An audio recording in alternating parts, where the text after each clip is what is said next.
Short. Strong. Espresso English. Fuel your day. Let's learn.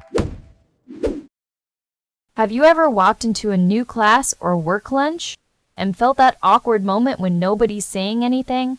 That silence where everyone's waiting for someone else to break it. Oh yeah, it's like the whole room freezes. Nobody wants to be the first one to jump in, but you also don't want to seem invisible. Exactly. And there's this pressure, right? The first person to speak seems like they're setting the tone for the whole group. But what if you jump in too fast? You risk coming off as too pushy. On the other hand, if you wait too long just to read the room, well, people might think you're not interested at all. This episode is just right for you if you're somewhere in between or still figuring out when to speak up. It's a B1 level episode, perfect for intermediate learners. Beginners, you're welcome too. And in today's episode, we're diving into a really common real-life scene. Whether it's a new club meetup, a family gathering, or that very first day in a new work group, we all face that moment of awkward silence. And we're going to explore two very different ways people handle it. Some jump in immediately, taking charge and setting the tone, while others prefer to quietly observe, pick up on social cues, and join only after they've read the room. And guess what? We discovered that how you act in these moments tells a lot about your natural style of social learning, whether you're more systematic or you tend to learn randomly by observing as you go. Quick question. Do you usually jump right into conversations? Or do you wait a bit to read the room first? Say jump in or read the room right now in your head. Got your answer? Awesome! Stay until the end for our word tour, where we'll break down 5 useful expressions to help you sound more natural when talking about social situations like this. And right now, I'm guessing most of you are listening while sitting somewhere new. Maybe even in silence yourself, thinking about whether you jump in or hang back. And later in this episode, we'll give you one tiny trick, something simple you can try right away to join any new group more easily. But first, let's dig deeper into why this happens. Picture a first day lunch at a new job. 5 people, 1 long table, and that tiny fork clink that somehow feels loud enough to count as a speech. Nobody's rude, nobody's cold, but everybody's watching everybody else.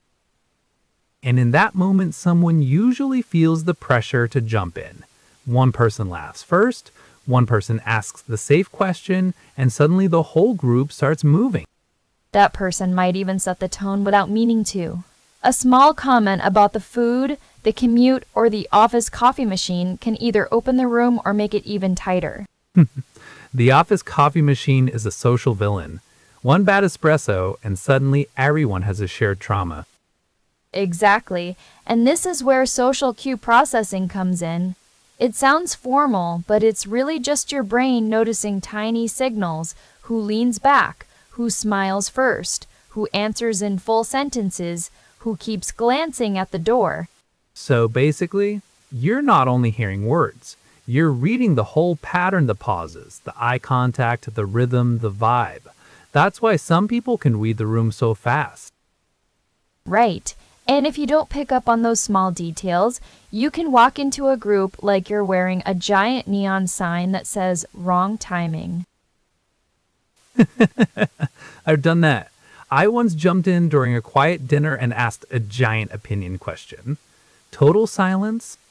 Then one person coughed like I'd just broken a vase.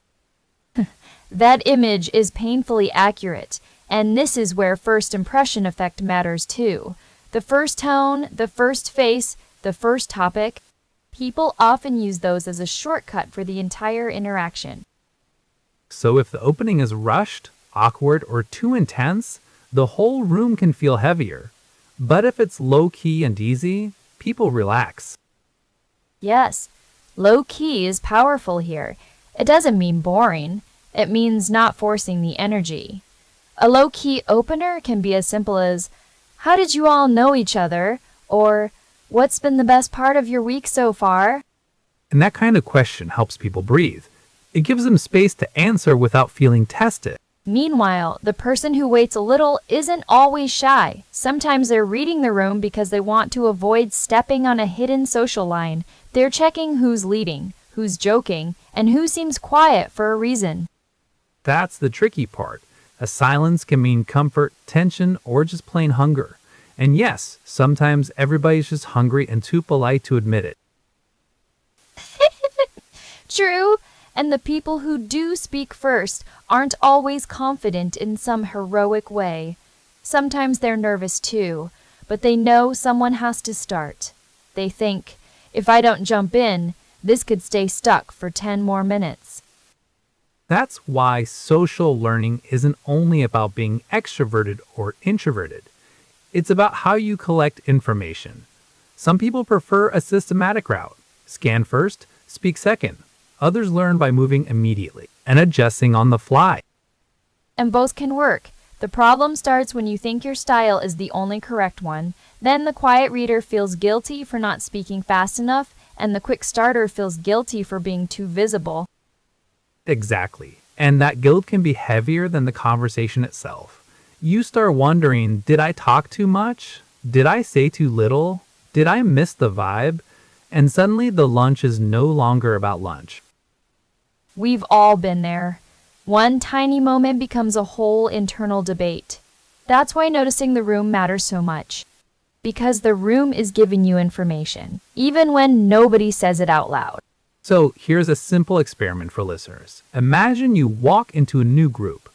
Before you speak, what do you notice first? Faces, posture, tone, or who's already holding the conversation?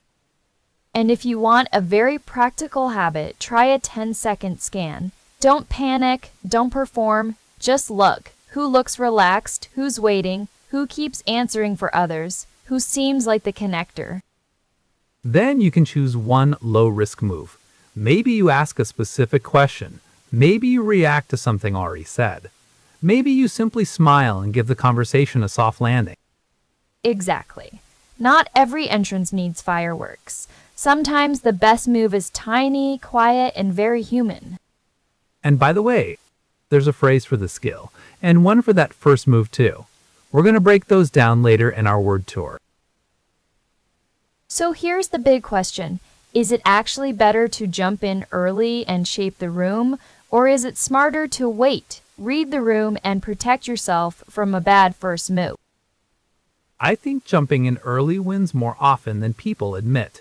If you stay quiet too long, you lose the chance to set the tone and the room starts moving without you. I don't buy that. If you jump in too fast, you can set the tone in the wrong direction, and then everybody has to spend the next 10 minutes recovering from your energy.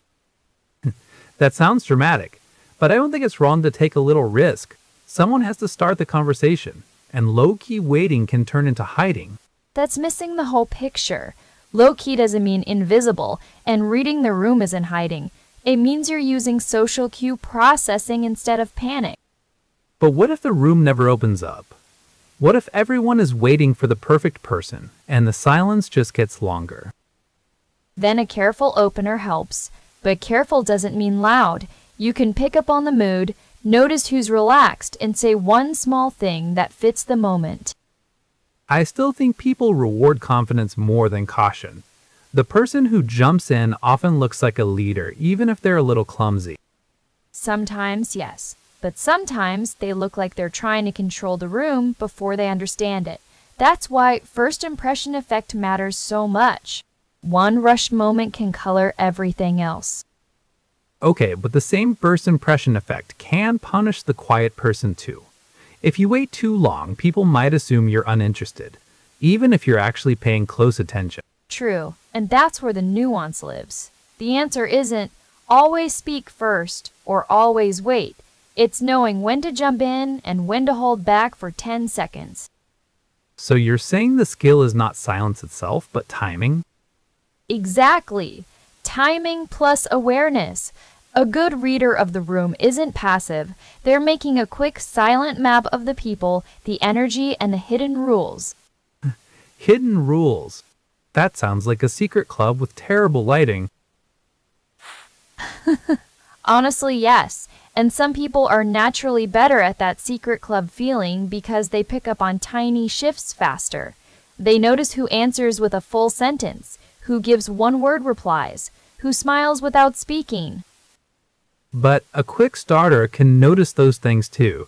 If you jump in with the right question, you can actually help the room relax. I agree with that part. A good opener can absolutely set the tone in a positive way. The problem is when people think good opener means big opener. It doesn't. A low-key question often works better. Like what? Like, how do you all know each other? Or, what's been the best part of your week? Those are low-key and they don't force anyone to perform. But isn't that still a kind of strategy? You're scanning first, then choosing the line that fits. That sounds pretty systematic to me.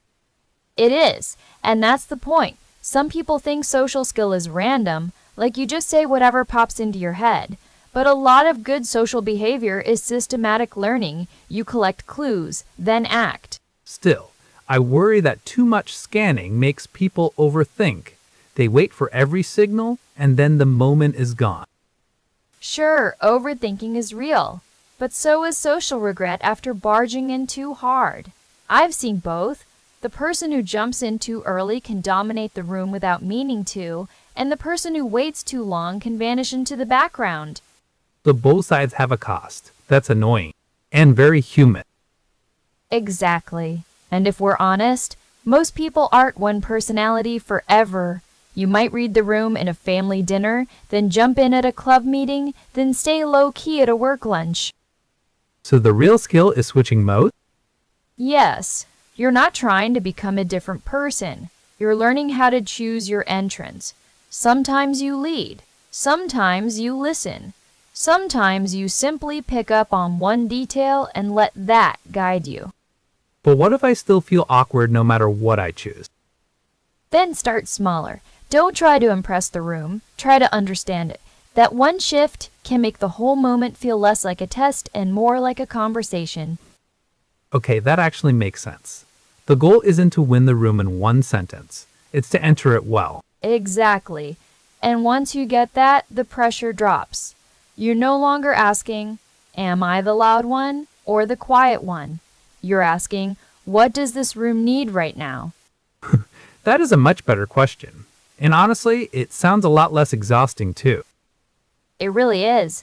And in a minute, we'll turn these ideas into 5 phrases you can actually use. So, we've seen the big question. Do you jump in or do you read the room first? And we've also seen how low-key moves, quick social cue processing, and picking up on tiny signals can change the whole vibe. Exactly. Now it's time for our word tour, where we'll unpack the 5 expressions we used. These are the phrases that help you sound natural, not like you're reading from a script.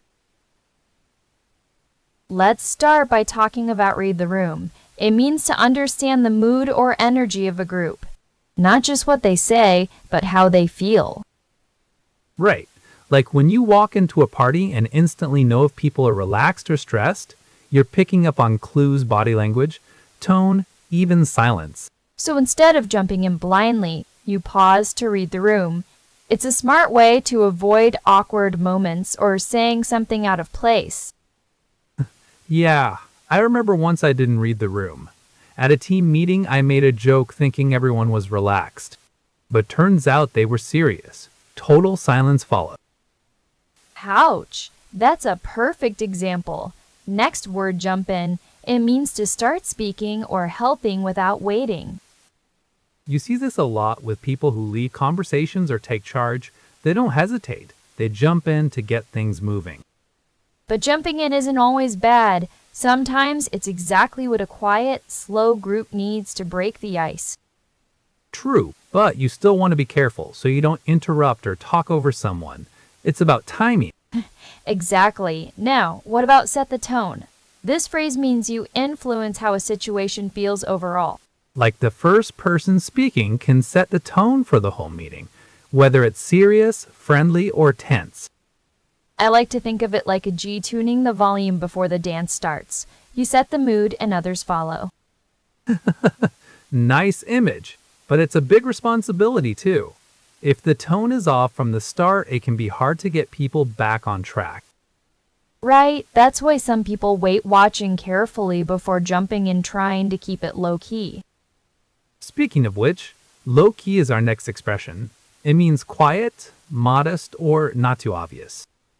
Someone could describe a low-key party or a low-key person. It's like something subtle but comfortable. Like wearing gray sneakers instead of flashy ones at a new club. You don't want to stand out too much at first.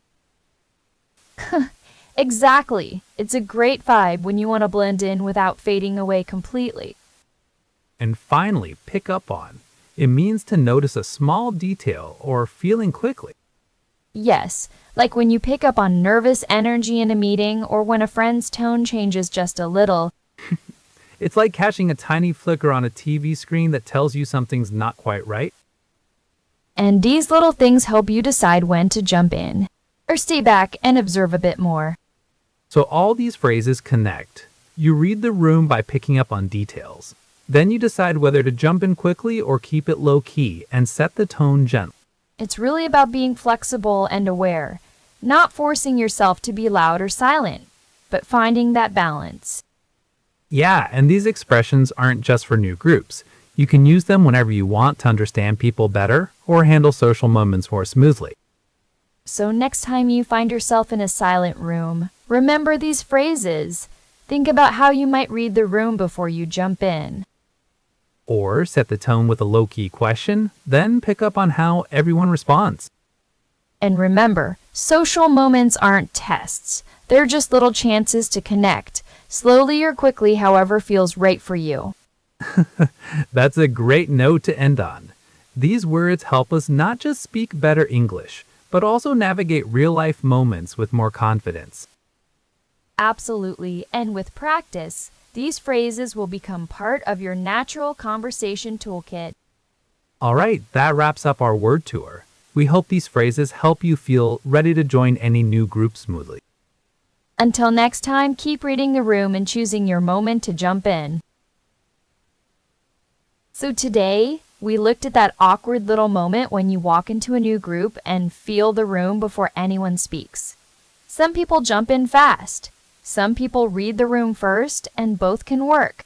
Right. And the big lesson is that social skill isn't about being loud or silent. It's about noticing what's happening, then choosing a move that fits the moment. A practical tip to try this week: give yourself a 10-second scan before you speak. Look at who's relaxed, who's quiet, and who seems to be leading the energy. Then choose one low-risk opener. Ask a concrete question. Add one small comment or respond to something already said. That tiny move can set the tone without forcing anything. And if you freeze up sometimes, don't turn that into a personal verdict. I've done that plenty of times. I'd walk into a room, overthink every face, and then leave feeling like I'd failed some invisible test. That's so human. And honestly, the room usually isn't judging you as hard as you're judging yourself. You don't need a perfect line, just a real one. So maybe the goal isn't to become the loudest person in the group. Maybe it's to become a calmer, sharper observer who knows when to step in. Exactly. Try the scanning habit, try the low-key opener, and try noticing how people respond. Over time, you'll read the room faster and feel less stuck. And if you're curious about the next step, we can go even deeper into how English speakers handle small talk, awkward pauses, and first impressions in real life. Before you go, we want to hear from you. Tell us in the comments, when you enter a new group, do you usually jump in right away or read the room first? We read every single comment. Thanks for listening, and keep practicing these phrases in your daily life. Thanks for being here with us today. And see you next time